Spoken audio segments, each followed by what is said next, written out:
Did you ever feel stuck in a situation where you had to make a decision, but you didn't know which way to go? You didn't know what the right decision would be for your life. Sometimes it's best to do nothing and let the universe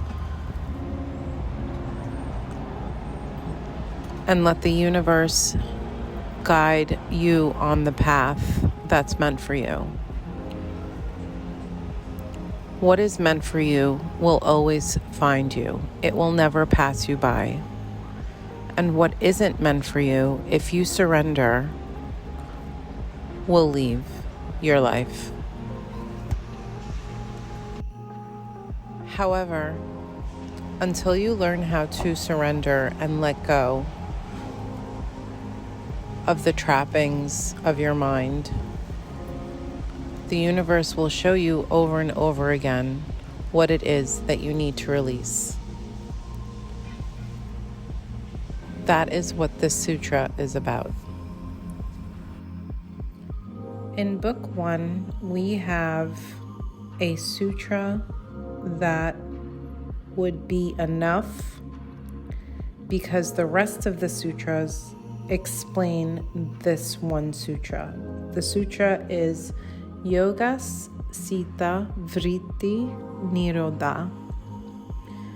The restraint of the modifications of the mind stuff is yoga.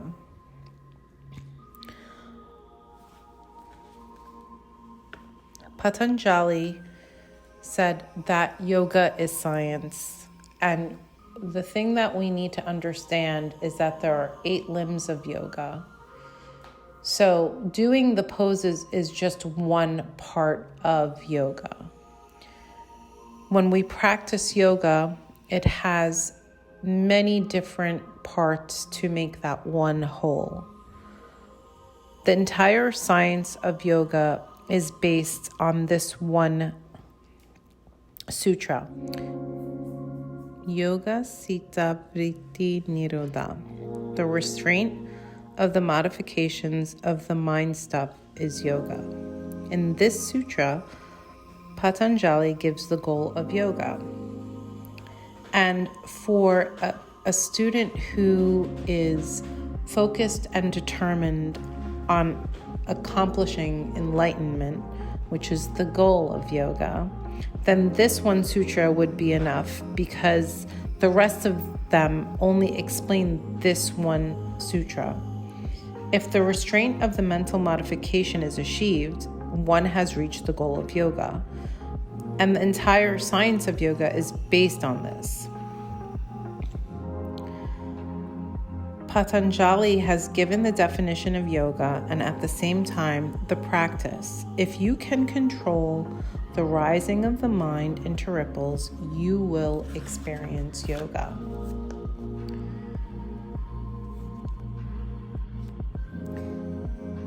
If you have control over the thought forms and change them as you want, you are not bound by the outside world. There's nothing wrong with the world. You can make it a heaven or a hell according to your approach. That is why the entire yoga is based on this one sutra. If you control your mind, you have controlled everything. Then there is nothing in this world to bind you. This reminds me of a few experiences I've recently had. We were celebrating a holiday and we were going to visit a friend, and I wanted to bring something. It was my desire to bring it to my friend's house who was hosting my family and some extended family as well. I asked my mother to help me make a dish that I know my friend is very fond of. And with most dishes in my culture, which is Egyptian, there are a lot of different steps and there are a lot of things that go into preparing and executing the dish. So not to keep you not to keep you in suspense or anything, it was just a spinach, Spanikopita, spinach pie. So spinach with feta cheese in phyllo dough crust. And so the whole time that my mother was helping me make the dish, and she was just basically telling me what to do. She wasn't really doing anything. I was her sous chef. I was doing everything for the dish. And I was fine with that because I had the desire to make the dish, and I was actually very excited to learn how to make it. Anyway, so the whole time that she was with me with each step that we had to take in the whole process, she would always start by saying, "Oh, this part is really hard. This is very challenging. This is so hard. Heba, you must be so tired from doing this already. This is going to take a long time." And she just kept bringing out all the negative parts of everything that we had to do and all the steps that we had to take.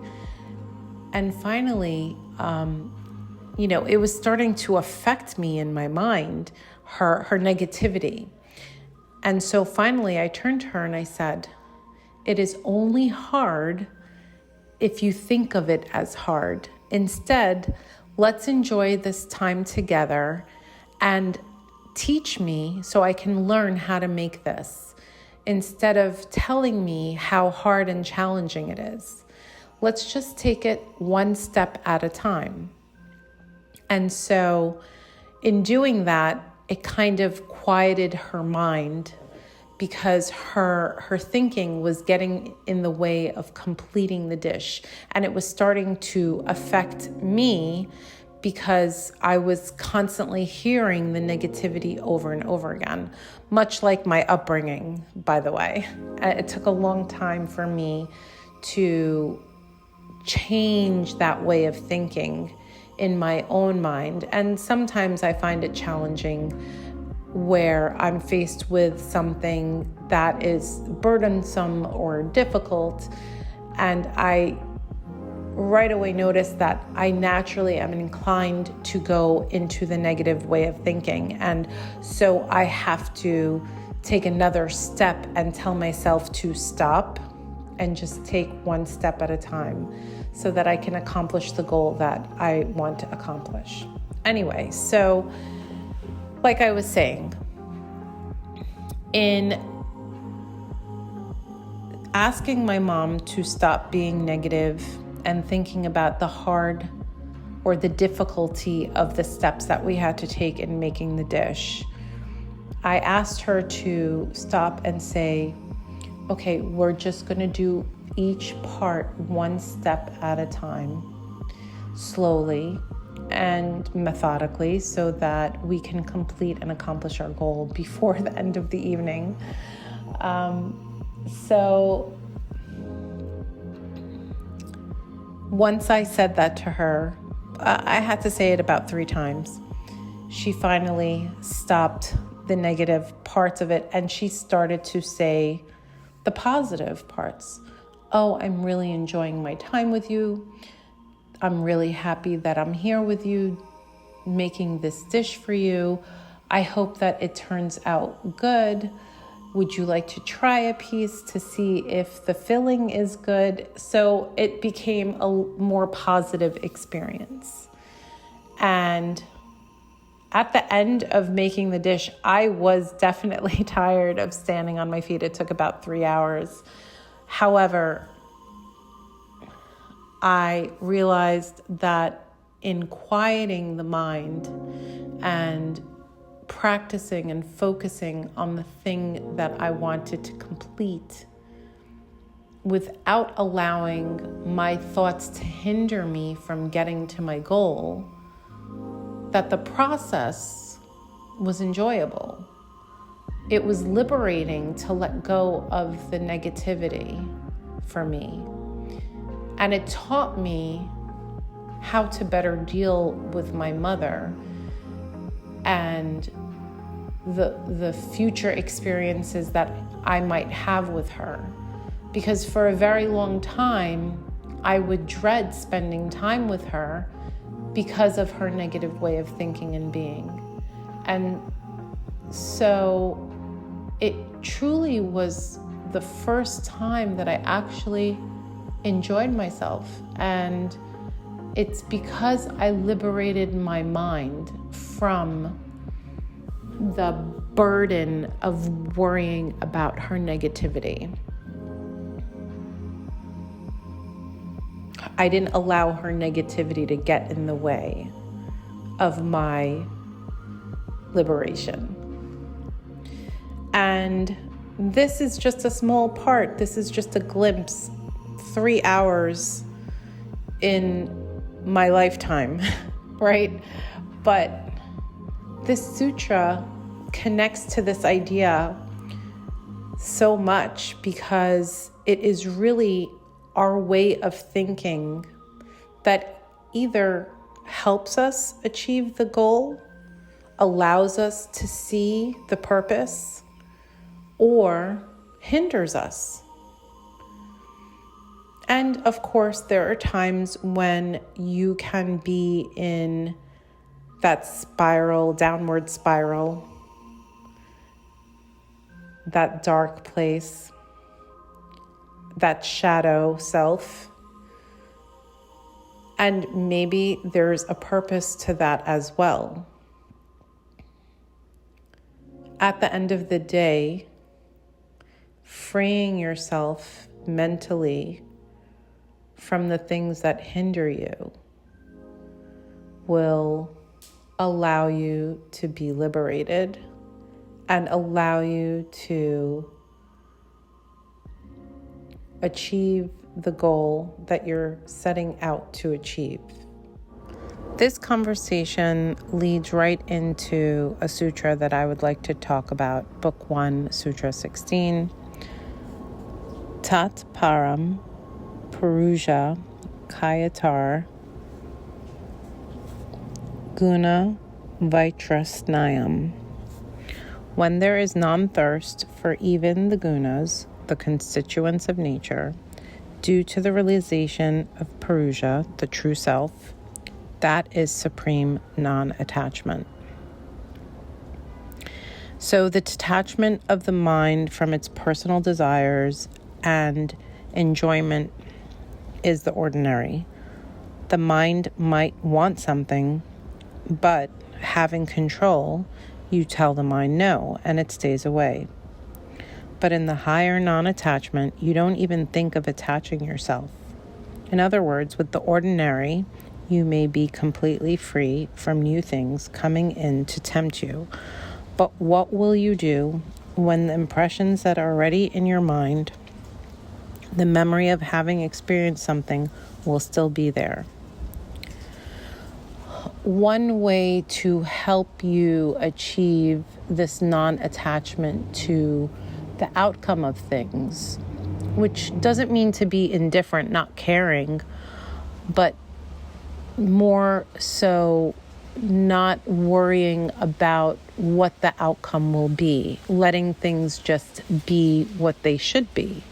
Like I said earlier, you let go of the outcome. You let go of having control of what the outcome will be, and what's meant for you will find you. It will never pass you by.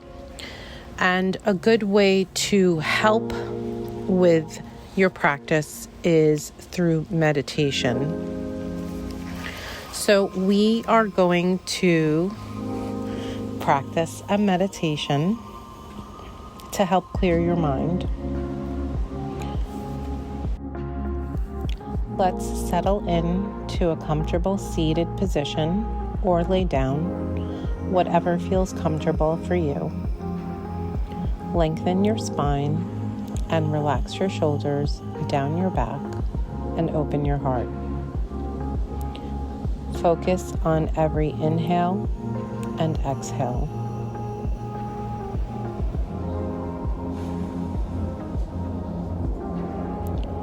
Pay attention to the movement of your breath as it rises and falls in your body.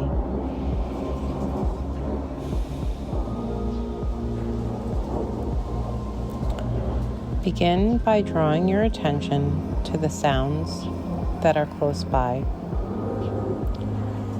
Notice the noise and the texture of the sounds you hear in your room.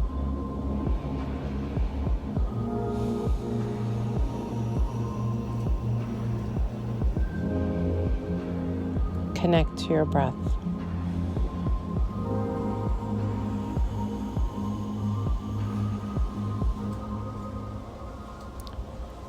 Next, stretch your awareness to include the sounds that are outside the room.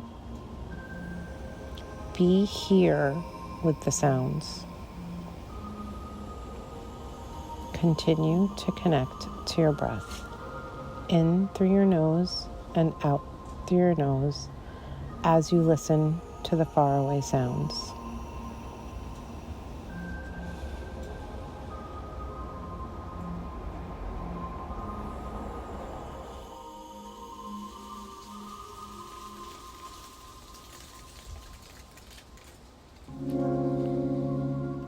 Now feel the sensations arising in your body.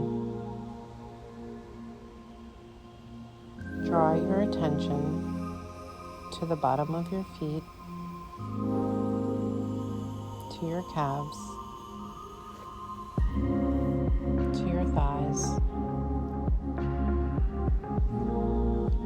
to your hips, to your belly,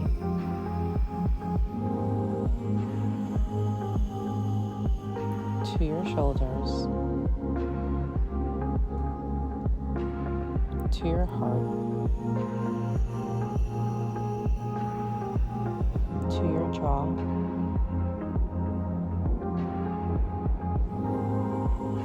to the back of your head, to your neck. There is no need to change anything. Just observe and feel the sensations as you connect to your breath.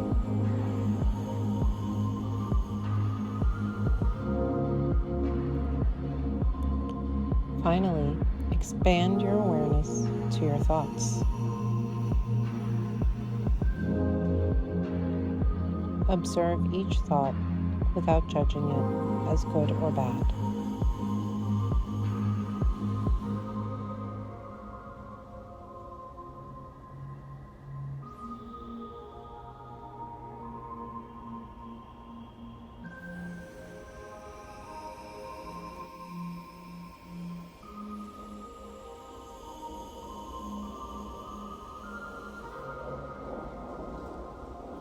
If your mind starts to drift, return your focus to your breath and become the observer again. Witness your thoughts move through you.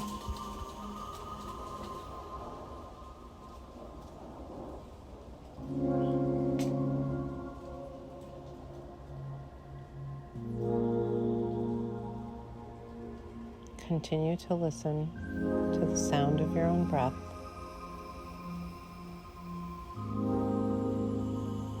Continue to listen to the sound of your own heart.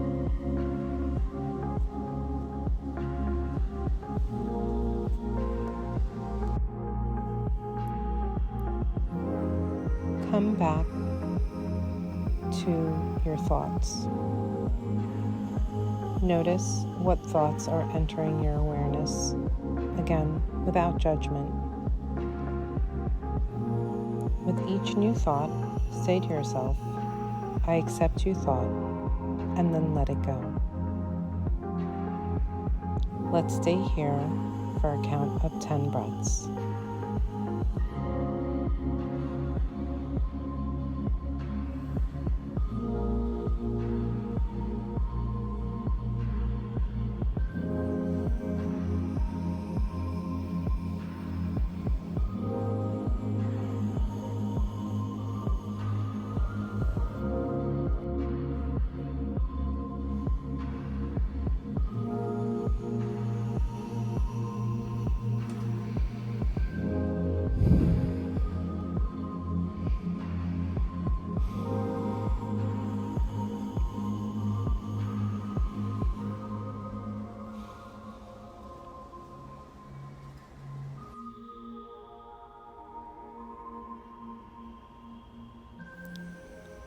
On your next inhalation, bring both hands over your heart and connect it to the natural flow of your breath.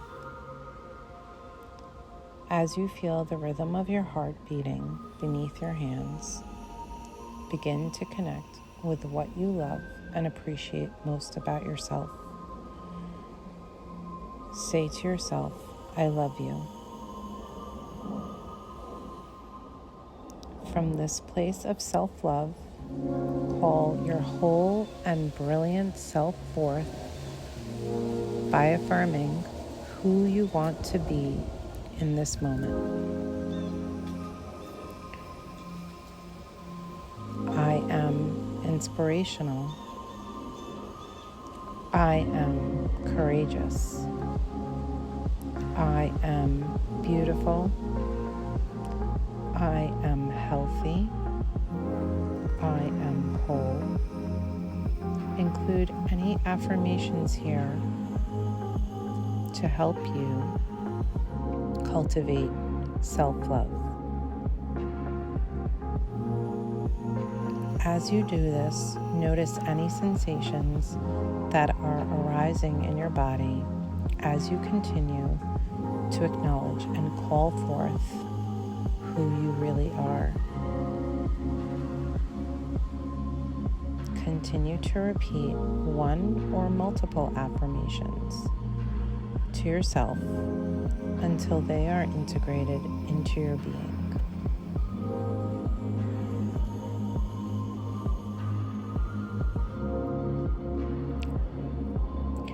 Now feel the sensations arising in your body. Draw attention to the back of your head and connect to your breath, to your neck,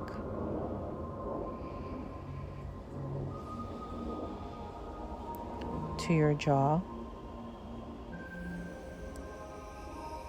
to your heart,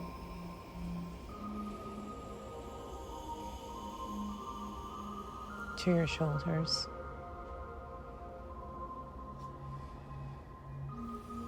to your belly, to your hips, to your thighs, to your calves, and to the bottom of your feet.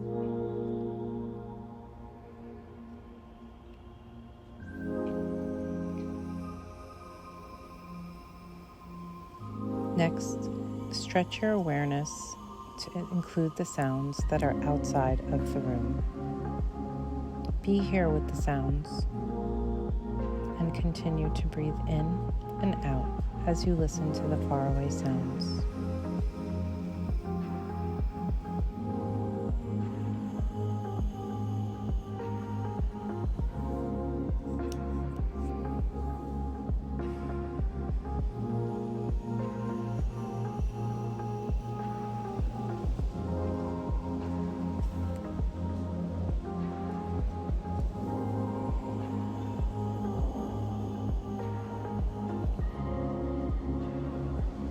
Next, draw attention to the sounds that are close by. Notice the noise and texture of the sounds you hear in your room. Continuing to connect to your breath as you do that.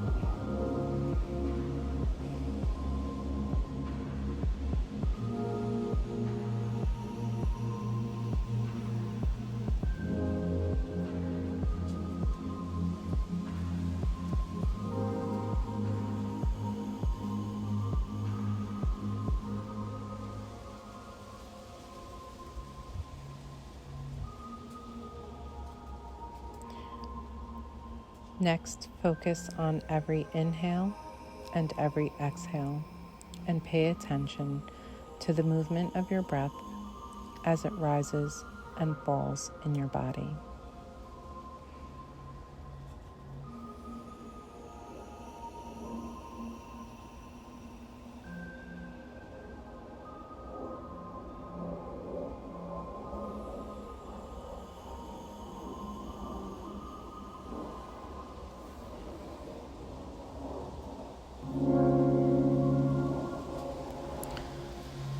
Now let's take a few open mouth exhales to release any thoughts that may not be serving us.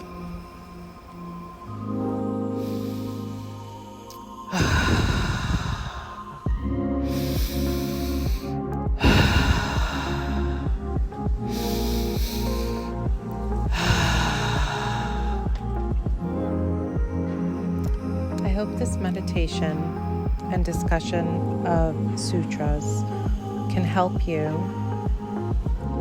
in your life with your day-to-day practice in yoga and with everything that you do. With love and light, this is Heba from Yoga with Heba. Remember to like and subscribe and continue to enjoy the rest of your day.